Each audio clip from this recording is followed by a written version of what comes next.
Good morning प्यारे बच्चों, कैसे हैं आप। मुझे पूर्ण विश्वास है कि आप सभी लॉकडाउन का पालन करते हुए अपने अपने घरों में सुरक्षित होंगे। प्यारे बच्चों, विगत कई दिनों से मैं केमिस्ट्री सब्जेक्ट को लेकर के और छोटे छोटे तमाम वीडियो क्लिप के माध्यम से एवं टेस्टों के माध्यम से आपके बीच में जुड़ा हुआ हूं। आज सॉल्यूशन का एक नया टॉपिक मैं वर्णन करने चल रहा हूं। वह टॉपिक है परासरण। अंग्रेजी में इसे कहते हैं ऑस्मोसिस। यह टॉपिक बहुत ही इम्पोर्टेंट है जीव विज्ञान अर्थात बायो के लिए, तो इसे बहुत ही हम महत्वपूर्ण मान सकते हैं। तो जो छात्र जीव विज्ञान के भी हैं वे इसको बहुत ध्यान से पढ़ेंगे और बायो सब्जेक्ट में भी इसका लाभ उठाएंगे। परंतु परासरण को समझने से पहले आइए हम सबसे पहले एक महत्वपूर्ण बात समझते हैं झिल्ली के बारे में। पहले हम देखते हैं कि झिल्ली कितनी प्रकार की होती है। झिल्ली, जिसे अंग्रेजी में कहते हैं मेम्ब्रेन। प्यारे बच्चों, मेम्ब्रेन अर्थात झिल्ली कुल 3 प्रकार की देखी गई है। एक झिल्ली वह है जिसे हम अपारगम्य कहते हैं। अंग्रेजी में इसको इम्परमिएबल कहा जाता है। इम्परमिएबल मेम्ब्रेन इसको कहते हैं। यह एक ऐसी झिल्ली होती है जिस पर अगर हम बिलियन के अणुओं को डालते हैं, जैसा कि आपको मालूम है कि बिलियन 2 प्रकार के घटकों से या अणुओं से मिलकर बना होता है। उसमें 2 प्रकार के अणु होते हैं, एक तो विलायक का और दूसरा विलेय का। जब हम बिलियन को इस पर डालते हैं तो बिलियन के अणु इस झिल्ली से आर पार नहीं होते, अर्थात इस पार से उस पार नहीं जाते या उस पार से इस पार नहीं आते। तो वह झिल्ली जिससे बिलियन के अणु इस पार से उस पार न जाएं या उस पार से इस पार न आवे, उसे हम अपारगम्य कहते हैं, इम्परमिएबल मेम्ब्रेन कहते हैं। जैसे रबर की झिल्ली, प्लास्टिक की झिल्ली इत्यादि। अब दूसरी जो झिल्ली है वो है पारगम्य झिल्ली। पारगम्य झिल्ली अंग्रेजी में इसको कहते हैं परमिएबल मेम्ब्रेन। परमिएबल मेम्ब्रेन इसको कहा जाता है। यह इस प्रकार की झिल्ली होती है कि अगर इसके ऊपर हम बिलियन को रखें तो हम देखते हैं कि बिलियन की अणु सीधे सीधे उस पार चले जाते हैं।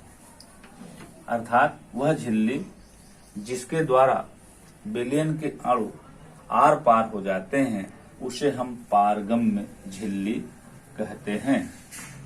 अब इन 2 झिल्लियों के अलावा एक तीसरी भी झिल्ली पाई जाती है, जिसे हम अर्ध पारगम्य झिल्ली कहते हैं।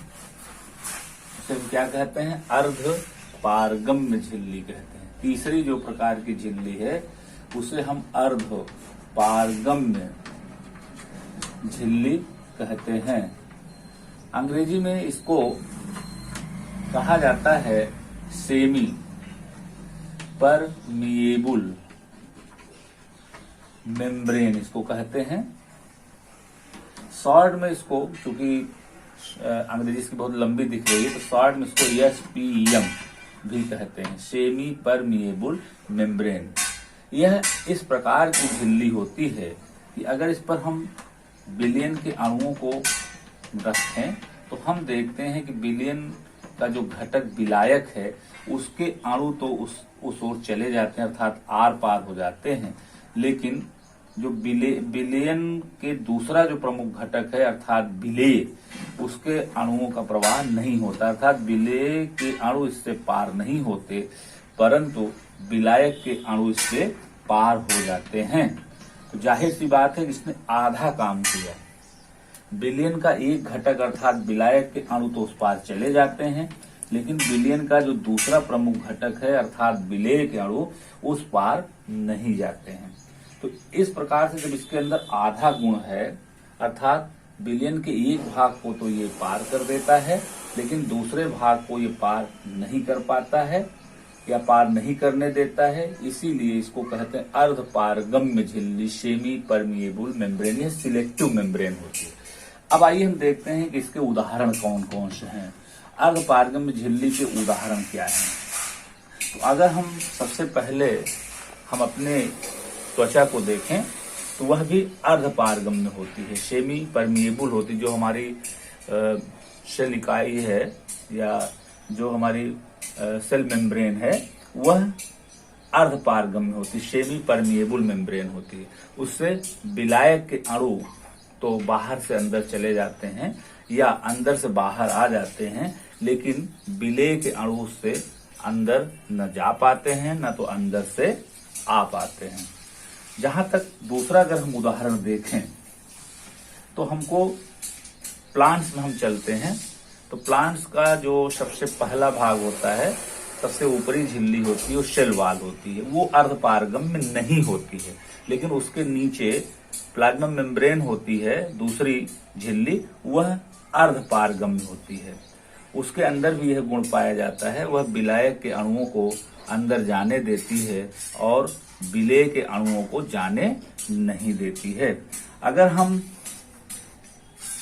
चने को देखें या अंगूर की झिल्ली को देखें तो यह भी अर्धपारगम्य होती, सेमी परमिएबल मेम्ब्रेन होती है।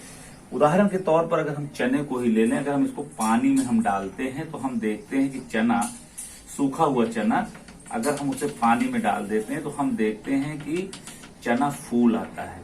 यह तभी संभव है जब जल उसके अंदर प्रवेश करे, अर्थात विलायक अणु उसके अंदर जामे, प्रवेश करे। तो जल गया तो कैसे गया? जाहिर सी बात है कि चने की झिल्ली से ही उसके अंदर जल प्रवेश किया और इसी कारण चना फूल जाता है। तो चने की झिल्ली यहाँ क्या हो गई? अर्धपारगम्य झिल्ली हुई। इसी प्रकार से अगर हम किशमिश को देखें, जो कि बहुत सूखा हुआ अंगूर होता है प्रकार से, अगर उसे हम पानी में डाल दें, स्वच्छ जल में डाल दें, तो हम देखते हैं कि किशमिश भी फूल जाती है। तो बात यहाँ वही उड़ती है कि इसके अंदर पानी कैसे गया। तो जाहिर से पानी में रखा गया है तो पानी इसके अंदर गया है, लेकिन गया कैसे? वह किशमिश की झिल्ली के द्वारा, किशमिश की जो ऊपरी परत है उसके माध्यम से पानी वहां अंदर प्रवेश करता है। तो इस प्रकार से किशमिश की जो ऊपरी परत है वह भी अर्धपारगम्य झिल्ली का काम करती है। और अगर हम देखें तो हम आलू को, एक आलू ले लें और आलू को हम पहले छील लें, फिर इसको हम इस तरह का आकार में बना लें और काट करके उसके अंदर का सारा आलू का जो गूदा है उसको हम निकालते चलें तो हमको एक कैविटी मिल जाती है, एक रिक्त स्थान मिल जाता है। तो अब इस बात को ध्यान दें कि इसके अंदर का जो गूदा है उसको इतना निकालते जाएं कि अगर हम बाहर से अंगुली रखें और अंदर से इसमें झांकें तो हमें अंगुली की स्पष्ट छाया दिखाई पड़े, या अंदर अंगुली रखें तो बाहर से हम अगर इसको देखें तो हमें स्पष्ट छाया दिखाई पड़े। तब यह समझ लीजिए कि अर्धपारगम्य झिल्ली का कार्य करती है। अगर इसके अंदर हम कोई विलयन रख दें तो हम देखेंगे कि विलायक के अणु उस पार चले जाते हैं, लेकिन विलेय के अणु इससे पार नहीं होते। इस प्रकार से यह भी एक अर्धपारगम्य झिल्ली का उदाहरण हुआ। इसी तरह से हम बकरे का आशय, गोट ब्लैडर, अगर हम उसको देखें तो वह भी एक जो है अर्धपारगम्य झिल्ली का कार्य करता है। लेकिन प्यारे बच्चों, ये सभी जो अर्धपारगम्य झिल्लियों का उदाहरण मैंने लिया है यह पूर्ण रूपेण सिलेक्टिव नहीं होते, अर्थात इनमें पूर्ण रूपेण अर्धपारगम्य का गुण नहीं होता, अर्थात पूरी तरह ये विलायक के अणुओं को पार तो होने देते हैं, लेकिन कभी कभी देखा यह गया है कि इसमें कुछ न कुछ मात्रा विलेय के अणु भी चले जाते हैं। तो इस प्रकार से ये पूर्ण रूपेण अर्धपारगम्य झिल्लियां नहीं होती हैं। लेकिन रासायनिक पदार्थ की भी एक बनी हुई अर्धपारगम्य झिल्ली होती है जो लगभग अर्धपारगम्य होती है, सिलेक्टिव होती है। वह है कॉपर फेरोसाइनाइड, कॉपर फेरोसाइनाइड, जिसका सूत्र होता है Cu2Fe(CN6). कॉपर फेरोसाइनाइड की बनी हुई अर्धपारगम्य झिल्ली देखा यह गया है कि यह झिल्ली लगभग अर्धपारगम्य होती है, सिलेक्टिव होती, इससे केवल विलायक के अणु ही पार होते हैं, जबकि विलेय के अणु पार नहीं होते हैं। तो प्रायः रासायनिक कार्यों में जहां भी हम लैब में प्रयुक्त करते हैं, इसी की झिल्ली हम प्रयोग करते हैं। अब अगले भाग में हम आपको बताएंगे परासरण के उदाहरण, और उसके बाद हम बताएंगे परासरण की परिभाषा। आपका स्वागत है परासरण के उदाहरण पर। इसी परासरण के उदाहरण के माध्यम से मैं आपको परासरण की परिभाषा भी बताऊंगा। तो सबसे पहले एक हम यू आकार की नली लेते हैं, कांच नली लेते हैं चित्रानुसार। फिर इसमें हम एक अर्धपारगम्य झिल्ली एसपीएम लगा देते हैं बीच में, और एक तरफ हम विलायक, शुद्ध विलायक जैसे कि जल, एक तरफ हम विलायक लेते हैं इसमें, और दूसरी तरफ हम विलयन लेते हैं। विलयन मतलब जल है जैसे है, और इधर पूरे के पूरे हम इस साइड में हम 3 लीटर जल लेते हैं केवल। तो अगर यह अर्धपारगम्य झिल्ली न होता तब आप क्या देखते कि एक तरफ का जो विलायक अर्थात जल है और दूसरी तरफ का जो विलयन है जिसमें कि चीनी मिली हुई है, यह आपस में मिल जाते और मिल करके एक पूरा विलयन बनाते। लेकिन यहाँ पर अर्धपारगम्य झिल्ली लगी हुई है, जिसके माध्यम से विलयन और विलायक स्पष्टतया पृथक हैं। हम दोनों का लेवल भी देख लेंगे कि हमारे पास विलायक यहाँ तक है और विलयन हमारा यहाँ तक है। अब हम थोड़ी देर बाद देखते हैं कि विलायक की मात्रा जिधर ज्यादा है, कहाँ ज्यादा है, जिधर हमने शुद्ध विलायक लिया है वहां पर 3 लीटर जल है उदाहरण के लिए, और दूसरी तरफ विलयन में जिसमें कि हमने चीनी और जल का विलयन बनाया है उसमें 2 लीटर जल है। तो हम ये देखते हैं कि विलायक की मात्रा यहाँ 1 लीटर ज्यादा है।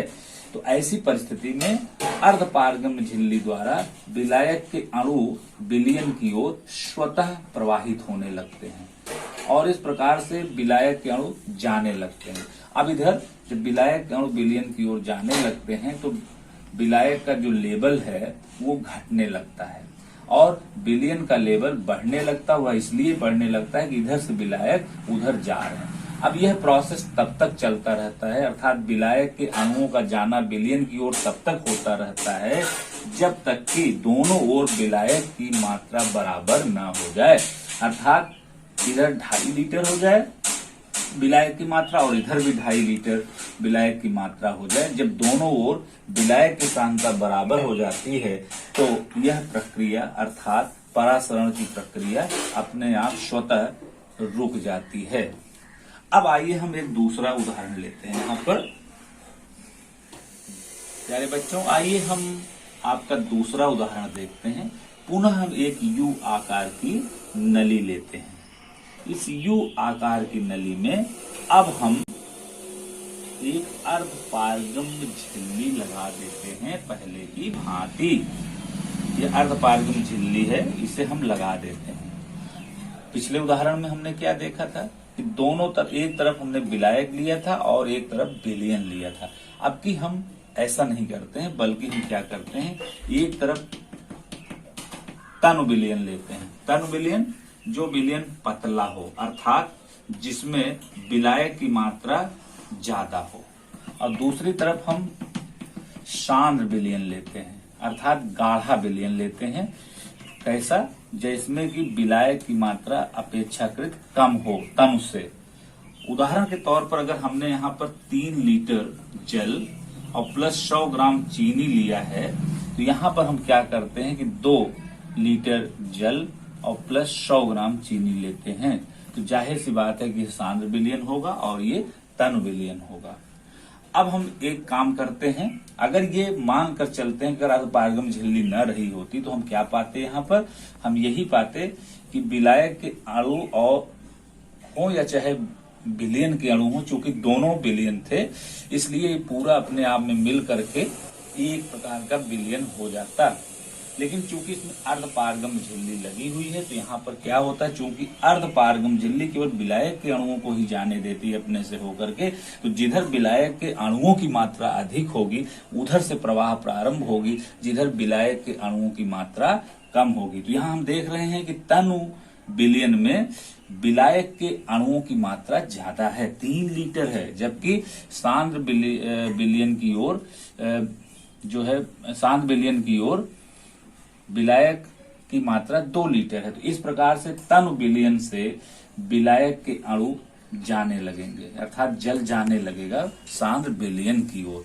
और हम देखेंगे कि यहाँ पर तनु विलयन का लेवल गिरने लगेगा जबकि सांद्र विलयन का लेवल बढ़ने लगेगा, और यह प्रक्रिया तब तक चलती रहती है जब तक कि दोनों ओर की सांद्रता बराबर न हो जाए, अर्थात इधर भी 2.5 लीटर जल बचे और उधर भी 2.5 लीटर जल बचे। जब यह प्रक्रिया इस तरह से बराबर हो जाती है तो परासरण प्रक्रिया अपने आप रुक जाती है। तो ये थे आपके उदाहरण। आप इन बातों से जरूर समझ गए होंगे कि ये दोनों स्थितियों में, चाहे हम विलयन लें चाहे हम विलायक लें, दोनों स्थितियों में विलायक के अणु ही प्रवाहित होते हैं, चलते हैं, किसके द्वारा, अर्धपारगम झिल्ली द्वारा, अर्थात अर्धपारगम झिल्ली अपने में से होकर के केवल विलायक के अणुओं को ही जाने देती है। तो आइए हम अगले क्लिप में इसकी परिभाषा दें। प्यारे बच्चों, विभिन्न उदाहरणों से यह स्पष्ट है कि अर्धपारगम झिल्ली द्वारा केवल विलायक के अणुओं का प्रवाह ही होता है। तो इस प्रकार से परिभाषा यहाँ पर बन गई। परिभाषा क्या बन गई, अर्धपारगम झिल्ली द्वारा, अर्धपारगम झिल्ली द्वारा विलायक की अधिक सांद्रता वाले क्षेत्र से, अधिक सांद्रता वाले क्षेत्र से, इसका अर्थ ये हुआ कि जहां पर विलायक की मात्रा अधिक हो, चाहे वह आपका विलयन हो अथवा शुद्ध विलायक ही क्यों ना हो, जहां पर विलायक की मात्रा अधिक हो, तो अर्धपारगम झिल्ली द्वारा विलायक की अधिक सांद्रता वाले क्षेत्र से निम्न सांद्रता, यहां पर निम्न सांद्रता किसकी, जहां पर विलायक की सांद्रता कम हो, निम्न सांद्रता वाले क्षेत्र की ओर प्रवाह परासरण कहलाता है। यह प्रक्रिया तब तक चलती रहती है जब तक कि दोनों ओर की विलायक की सांद्रता बराबर न हो जाए। हम इसे दोनों रूपों में परिभाषित कर सकते हैं। यहाँ पर हमने क्या लिया, विलायक की अधिक सांद्रता, यानी जहां पर विलायक की अधिक मात्रा हो, और दूसरी ओर हमने क्या लिया, जहां पर विलायक की निम्न सांद्रता यानी विलायक कम हो। हम ऐसा भी कर सकते हैं कि तनु विलयन से सांद्र विलयन की ओर, इसी परिभाषा को हम दूसरे रूपों में भी ले सकते हैं। अर्धपारगम झिल्ली द्वारा तनु विलयन से सांद्र विलयन की ओर विलायक के अणुओं का स्वतः प्रवाह, विलायक के अणुओं का स्वतः प्रवाह परासरण कहलाता है। तो जो दूसरी प्रमुख परिभाषा हुई वो क्या हुई, अर्धपारगम झिल्ली द्वारा तनु विलयन से सांद्र विलयन की ओर विलायक के अणुओं का स्वतः प्रवाह परासरण कहलाता है। ध्यान रहे, दोनों स्थितियों में यहाँ पर विलायक के ही अणुओं का प्रवाह होता है। इस बात को हमेशा ध्यान में रखेंगे कि वो होता कहां से है और किधर होता है, जहां पर विलायक की सांद्रता अधिक हो उधर से किस ओर होता है, जहां पर विलायक की सांद्रता कम हो। तो हम इसे अंग्रेजी में भी कह सकते हैं, by semi permeable membrane the movements of solvent molecule from higher concentration of solvent to lower concentration of solvent is called osmosis, and this process is continue until the concentration of solvent become equal। तो इस प्रकार से हमने परासरण के उदाहरण भी देखे। अब हम आगे में परासरण दाब की चर्चा करेंगे।